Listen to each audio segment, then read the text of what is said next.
अस्सलाम वालेकुम नाज़रीन, आप देख रहे हैं नसीम ज़हरा पाकिस्तान। हम कुछ दिनों से फोकस किए हुए हैं पॉलिटिक्स पे। बलूचिस्तान की सूरत हाल बहुत बिगड़ी हुई है और बेहतरी की तरफ उम्मीद है कि इक़दाम उठाए जाएंगे। ये जो मामला है पाकिस्तान में मईशत का, हमने देखा पिछले कुछ बरसों से ये सियासत का एक बहुत कलीदी हिस्सा हमेशा से था, लेकिन नज़र आ रहा है और लोगों को समझ आ रही है कि सियासत जो है वो इसके बगैर, इकोनॉमी को बेहतर के बगैर you can not succeed in your politics. तो अब पिछले कुछ दिनों में 2-3 मामलात सामने आए जिस पर हमने सोचा आज डिस्कशन कर लें। एक तो PIA की निजकारी, दूसरा मामला IPP's माइद, तीसरा बैरून मुल्क जो से सरमायाकारी हो रही है, SIFC की बात हुई थी, फिर पैसा UAE से और सऊदी अरेबिया से आने की बात हुई थी। चाइना को हम इसलिए उसमें नहीं कैटेगरी में डालते बिकॉज चाइना के हमारा एक ख़ास रिश्ता, वो इन्वेस्टमेंट एक आ रही है जनरली। और फिर हम IMF की जो डील है वो यहाँ जहाँ तक एक बेसिक एग्रीमेंट है वो तो उस पर तो क्लियरेंस आ गई हुई है, लेकिन जो बोर्ड में जाना है पाकिस्तान का केस और फिर जो होनी है डिस्पर्समेंट वगैरह, उसमें कुछ देर है, उस पर भी बात करेंगे। नाज़रीन, हमने दावत दी है आज शाहिद खाकान नवासी साहब, former prime minister, and he is held important ministries, energy की भी की हैं और यानी PIA को भी ये ही वाज चेयरमैन अपने इनिशियल सालों में जब सियासत ज्वाइन की। और उसके बाद हमने देखा कि एनर्जी कमेटी वगैरह में PDM-1 में शहबाज शरीफ साहब ने इनको बहुत इन्वॉल्व किया और वैसे भी ये इन मामलात पे इनकी गहरी नज़र है। अब ये he is not only former prime minister, he is convener Awam Pakistan party. बहुत शुक्रिया शाहिद साहब आने का प्रोग्राम में। शाहिद साहब, आप देख रहे हैं जो इस वक्त इक़्तिसादी सूरत हाल है, तो सबसे पहले लेट्स स्टार्ट विद PIA, क्योंकि PIA का जो शुरू में जब बात हुई पिछले कुछ महीनों में, तो ये लगा कि कहा गया कि जैसे फॉरेन जो हैं एयरलाइंस वो दे आर वेरी इंटरेस्टेड, फिर करते करते जो 6 का ग्रुप हुआ वो पाकिस्तानी थे सब, विच इज़ फाइन। लेकिन अब हमने देखा कि जो कमेटी है, सेनेट कमेटी शायद ऑन प्राइवेटाइजेशन, सेनेट या जो है नेशनल असेंबली कमेटी, उसमें बताया गया, सेक्रेटरी प्राइवेटाइजेशन ने कहा कि जो पाकिस्तान की 6 थी उनमें से भी शायद अब 2 का इंटरेस्ट रह गया और ये कहा कि अभी इसको एक्सटेंड कर दिया है प्राइवेटाइजेशन की डेट को, अब शायद अक्टूबर में। तो आप कैसे देख रहे हैं इस मामले को? ये एक मुश्किल प्राइवेटाइजेशन है, क्योंकि मसला ये है कि आप क्या चीज़ बेच रहे हैं। एसेट्स तो PIA के पास हैं कोई नहीं। तो मेरा ज़ाती ये ख्याल है कि अल्लाह करे ये हो जाए, क्योंकि इसका ना होना फिर आपको मज़ीद दुश्वारियों और मज़ीद आपका बोझ बढ़ता जाएगा, क्योंकि कई अरब डॉलर का बोझ आप उठाए हैं PIA में। तो ये इस साल भी शायद जो ऑपरेटिंग एक्सपेंडिचर है वो लॉस है, वो कोई 70-80 अरब के करीब हो गया है। और ये कम होता है, ये असल में से बहुत ज़्यादा होता है, लेकिन वो कुछ जो चीज़ें होती हैं वो शो नहीं होती, वो बाद में उनका इम्पैक्ट आता है। तो इसलिए मेरा ये ख्याल है कि 2 जो मैंने देखे हैं नाम, उसमें 2 ग्रुप्स हैं जिनके साथ फॉरेन एयरलाइंस हैं, तो उनमें से शायद उनका इंटरेस्ट हो। अच्छा शाहिद साहब, जो हमने देखे ग्रुप्स के नाम, उसमें जैसे कोई स्विस कंपनी वगैरह के नाम थे, लेकिन हमें ये नहीं लगा कि कोई एयरलाइन है। इट सीम्ड लाइक कोई कंसल्टिंग ग्रुप्स वगैरह फॉरेन, बट आप फरमा रहे एयरलाइंस हैं। जी, एयरलाइंस हैं, जिस तरह फ्लाई जिना है, इनके साथ एयर अरेबिया है, एयर अरेबिया जो शारजा की एयरलाइन है, अच्छी एयरलाइन है। और एक और ग्रुप है, उसके साथ भी एक मैंने सुना है टर्किश एयरलाइन है। ठीक है, ये 2 ऑप्शन शायद, ये 2 ग्रुप हैं जो शायद आपको अल्लाह करे वो ले लें, क्योंकि उसमें पैसे की तवक्को मत रखें, पैसे आपको कोई नहीं मिलेंगे क्योंकि नुकसान बहुत ज़्यादा है। तो लेकिन कम से कम आपकी जिम्मेवारी ख़त्म हो जाएगी। तो जब हमने ये प्राइवेटाइजेशन के रास्ते पर चले PIA की, तो जो स्टेटमेंट्स इनिशियल आ रही थी उससे तो लगता है कि क्या हमें ये समझ थी कि ये कितना मुश्किल होगा? नहीं, ये समझ नहीं थी, क्योंकि इस कारोबार में बहुत सी ऐसी चीज़ें होती हैं जो सिर्फ जो कारोबार जो लोग करते हैं वो जानते हैं कि ये क्या मुश्किलात हैं। वो आपको बज़ाहिर बैलेंस शीट्स में या रिकॉर्ड में नज़र नहीं आती। वो बहुत बड़ी लाइबिलिटी है। मैं आपको हकीकत से बताऊँ, अगर मुझे आप बात करें PIA की, तो मैं ये कहूँगा कि $300 मिलियन के करीब मुझे चाहिए होगा आपसे PIA की निजकारी के लिए। इतना बड़ा एक उसके अंदर होल है जो बज़ाहिर नज़र नहीं आ रहा किताबों में। कोई एसेट नहीं है, कोई चीज़ है नहीं जो आप खरीद रहे हैं। वो कहा जाता था रूट्स एंड लैंडिंग नहीं, रूट्स तो सब ज़माने ख़त्म होते। लैंडिंग राइट्स, चंद लैंडिंग राइट्स हैं लंदन में, वो बेशक हुकूमत रख ले, उसमें में आदमी की और किसी और एयरपोर्ट पर जा सकता है। वो ऐसा एसेट है नहीं जिसकी कोई वैल्यू हो जो आप खरीद रहे हैं। एक ऑपरेटिंग बिजनेस है, वो भी लॉस में जा रहा है।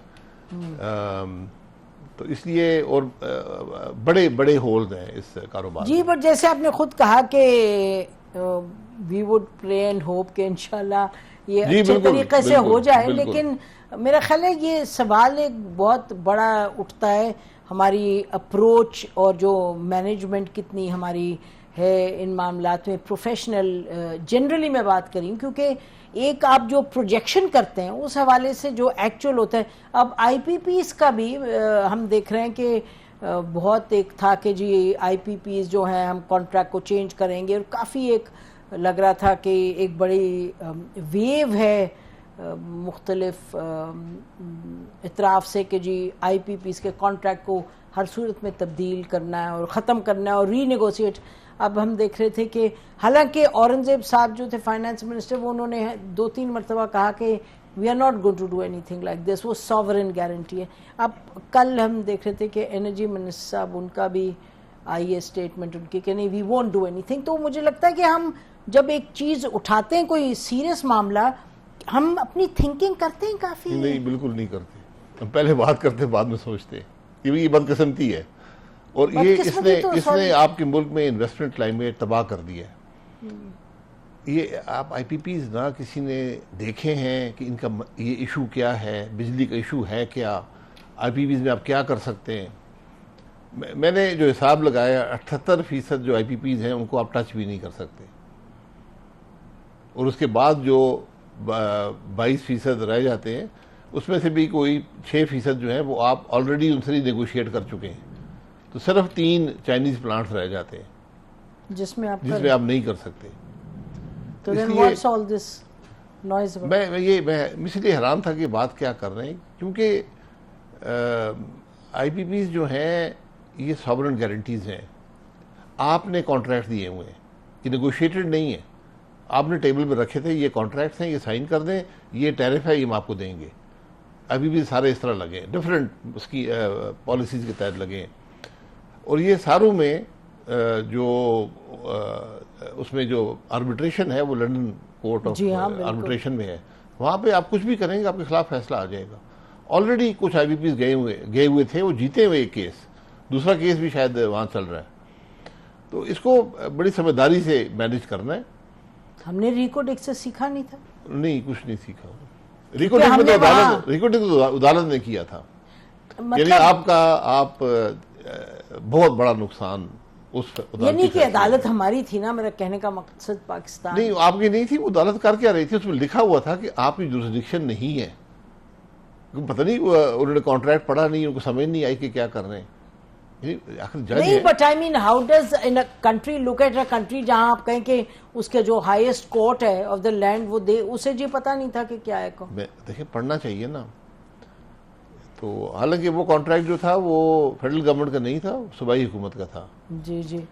लेकिन चूंकि बायलैटरल इन्वेस्टमेंट ट्रीटी थी ऑस्ट्रेलिया के साथ, जहां वो कंपनी जिसकी थी, तो उन्होंने उसको इन्वोक किया और वो जीत गए केस। अगर वो वहाँ हार भी जाते, अभी उनका जो London court of international arbitration है उसके अंदर दूसरा उनके पास चांस मौजूद था। वहाँ तो आपको जीतने का सवाल पैदा नहीं होता था। पर बहुत बेपनाह गलतियां हैं अब उसमें नहीं, तो सवाल ये ठीक है, गलतियां होती हैं, लेकिन अब आगे जो बढ़ रहे हैं वो उन गलतियों का अजाला किए हुए और कितना सीख के बढ़ते हैं। That's the big question. जी बिल्कुल, जिसमें आईपीपी बड़ा क्रिटिकल है। ये शुक्र है कि समझ आ गई हुकूमत को, क्योंकि आपने अगर इनको छेड़ा, एक तो होता है ना नेगोशिएट टेबल पे, ठीक, अगर आप दबाव के तहत कुछ कोशिश करेंगे ना कि हम हुकूमत हम तुम्हें दबा लेंगे, जो कुछ तुम्हें जिस तरह होता है हमारी हुकूमत का रवैया, तो उसमें फिर आपकी इन्वेस्टमेंट भूल जाए आप मुल्क के अंदर, कोई इन्वेस्टमेंट नहीं आएगी। देखिए हुकूमत का तो रवैया इसमें नहीं था, लेकिन इसमें बात यह है कि शायद साहब आप देख रहे हैं कि कितनी इंडस्ट्रीज बंद हो रही हैं। हम तो पिछले 3-4 दिन से मुख्तलिफ लोगों से बात कर रहे हैं जो who are actually in the business, और बता रहे हैं कि कितनी इंडस्ट्रीज हिट।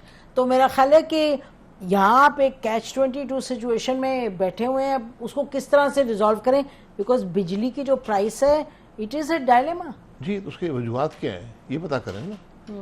मैं हमेशा कहता हूँ जरा वजूहात देखें, बिजली महंगी क्यों है। सबसे बड़ी उसमें जो पहला फैक्टर है वो डॉलर का रेट है।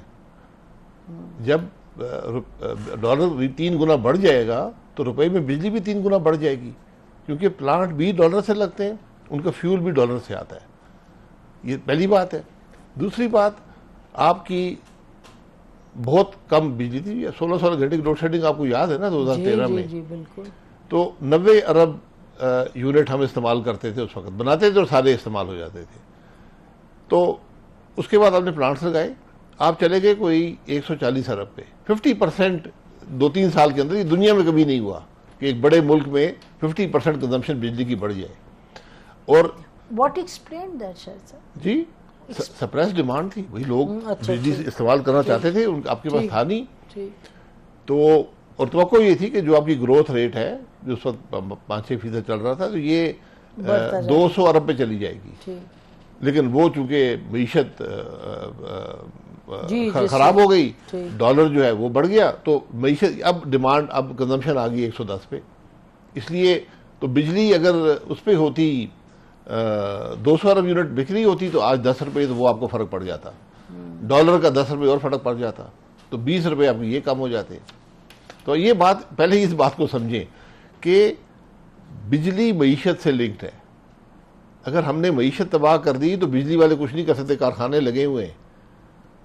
दूसरी बात यह है कि जो नहीं सॉरी, आजकल तो जो इंडस्ट्रीज हैं, इंडस्ट्रियलिस्ट हैं, वो तो शिकायत ये कर रहे हैं कि बिजली की कीमत की वजह से मईशत खराब हो रही है। जी, ये मुर्गी और उस वाली बात है। आप अगर आप 6% में ग्रो कर रहे होते और आपको रुपया 100 पे होता, तो आज ये आईपीपी पिछले साल भी यही थे, उससे पिछले साल भी थे, 5 साल पहले भी इधर ही थे। लेकिन उसका क्यों ये मसला नहीं था? क्योंकि रुपया जो था वो 100 रुपये पे था डॉलर, और मीशत आपकी ग्रो कर रही थी, आपकी डिमांड बढ़ रही थी बिजली की, तो वो कॉस्ट स्प्रेड आउट हो रही थी। तो अब आपने जब ये आपका हाल, तो अब मीशत कैसे दुरुस्त होगी?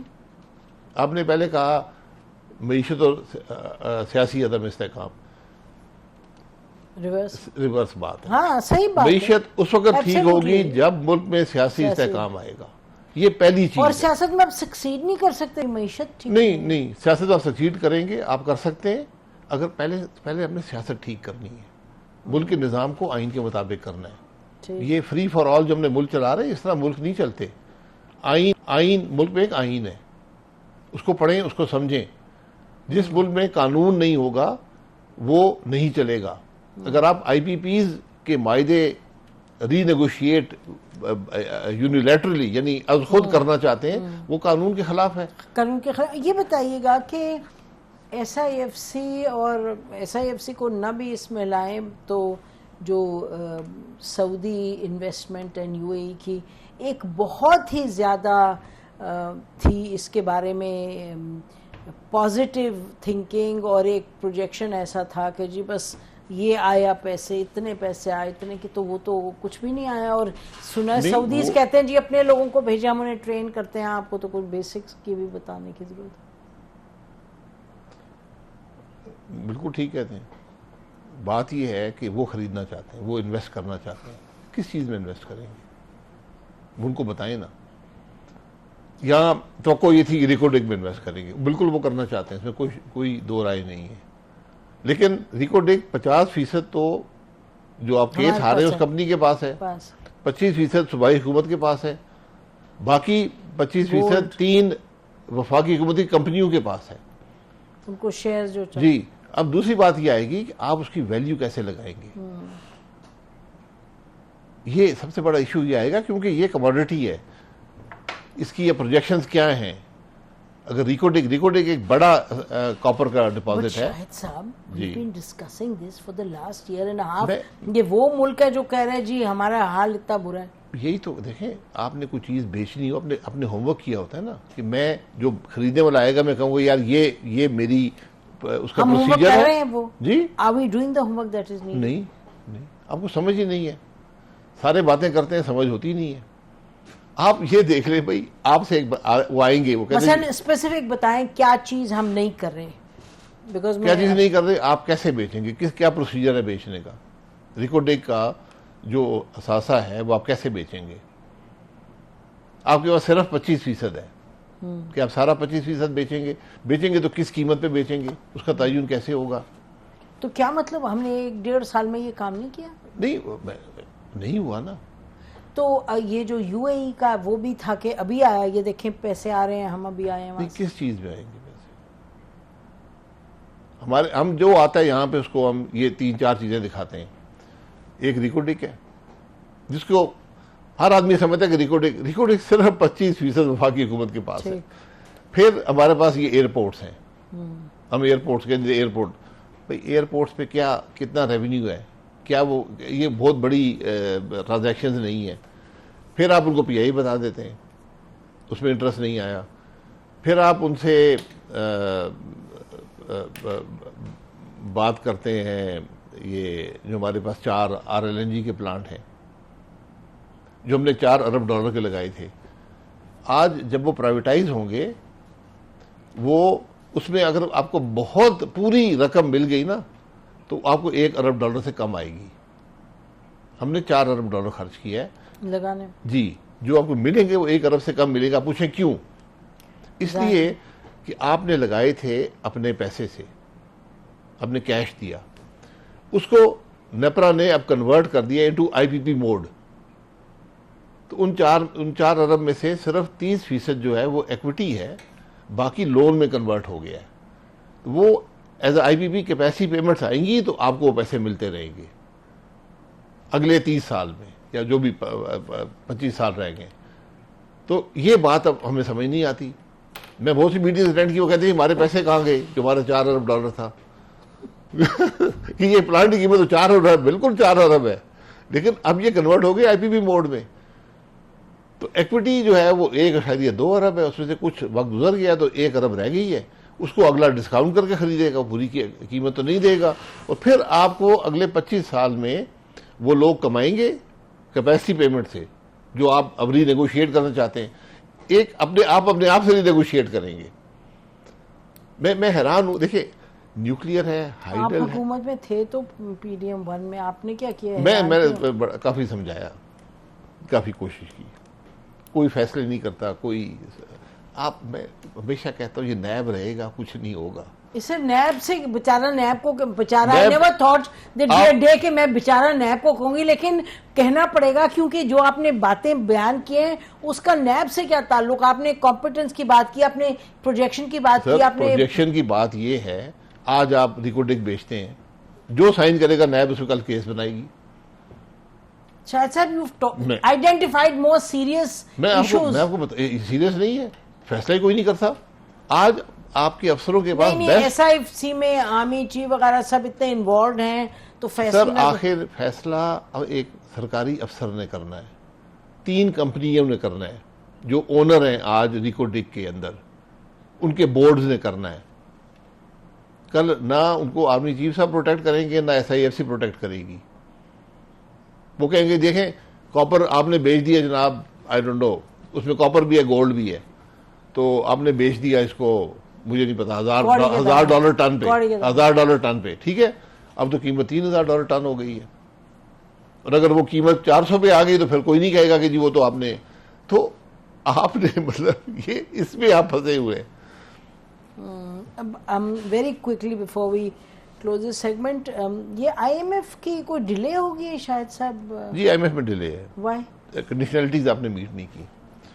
इससे ज्यादा पब्लिक डिबेट इस पे नहीं होनी चाहिए। बेहतर ये नहीं करनी चाहिए, ये आपकी ये मुल्क का इशू है बेशक। और इस पे लेकिन इसको समझें और इसका मैं आपको हकीकत से कहता हूँ, ये सारी डिबेट नहीं करनी चाहिए। बट मुझे ये बताइएगा कि did we falter anywhere ourselves?